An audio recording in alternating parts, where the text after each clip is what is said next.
അടുത്തല്ല കാണിക്കേണ്ടത്. ഇത്രയും കാലം നിന്നോട് നുണ പറഞ്ഞു നിന്റെ അമ്മയോടാ, നിന്റെ ഭാര്യയോടാ, നിന്റെ അനുജത്തിയോടാ.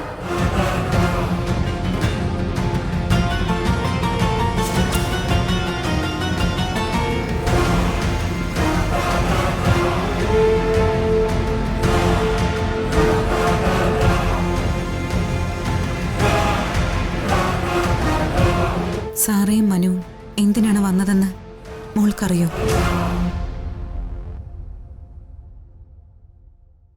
നമ്മുടെ ജീവിതത്തിൽ നമ്മൾ കൊണ്ടു നടന്നിരുന്ന വലിയൊരു അപമാനത്തിന് ഇന്ന് ഉത്തരവായി. എന്താണമ്മേ?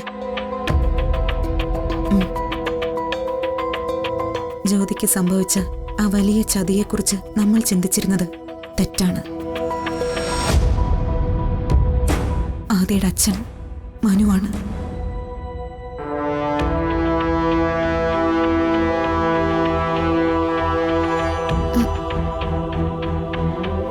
അമ്മേ, മനു നമ്മളെ തിരഞ്ഞു നടക്കുകയായിരുന്നു. ഇതൊന്ന് തുറന്നു പറയാൻ. പക്ഷെ നമ്മൾ ആർക്കും പിടികൊടുത്തില്ലല്ലോ. അല്ലെങ്കിൽ എത്രയോ മുൻപേ ജ്യോതി അവൻ സ്വീകരിച്ചേനെ.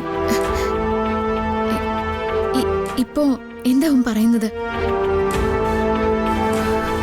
അവൻ നല്ലവനാ. അവളെ വേണ്ടെന്നൊന്നും പറഞ്ഞില്ല.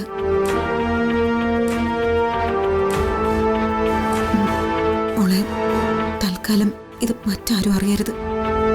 പ്രത്യേകിച്ചും ജീവൻ.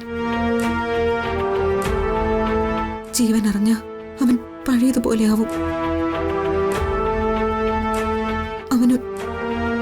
അവനൊരു പക്ഷെ ജ്യോതിയെ... അമ്മ എന്തൊക്കെയാ പറയുന്നേ?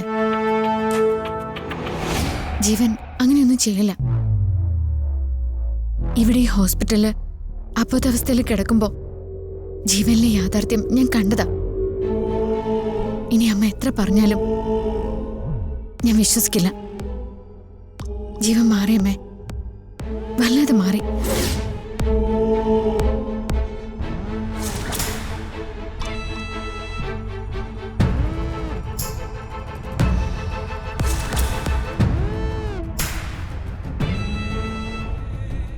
അന്ന് ജ്യോതിയുടെ അടുത്ത് വന്നത് മനുവാണെങ്കിൽ അവൻ്റെ കൂട്ടുകാരൻ എങ്ങനെയാ വീട്ടിൽ വന്നു?